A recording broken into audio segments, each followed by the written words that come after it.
আসসালামু আলাইকুম এভরিওয়ান, কেমন আছেন আপনারা? আশা করি ভালো আছেন এভরিওয়ান। আমি এখন আছি গোপালপুর গ্রামের তেমনি মাঠে, সেই সবজির দিক দিয়ে বিখ্যাত মাঠ তেমনি মাঠ দেখতে পাচ্ছেন এভরিওয়ান।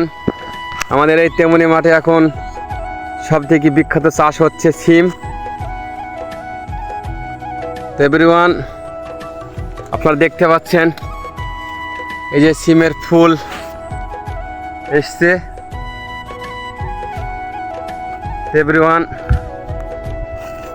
দেখতে পাচ্ছেন, এই দেখেন সিমের ফুল ডগমগ করতেছে সকালবেলায়। তো এভরিওয়ান সবাই দেখতে পাচ্ছেন আমাদের তেমনি মাঠ সবজি একটি বিখ্যাত মাঠ। এটা আমার মামাতো বোনাই সিম, ইনি একজন মালয়েশিয়া প্রবাসী, মালয়েশিয়া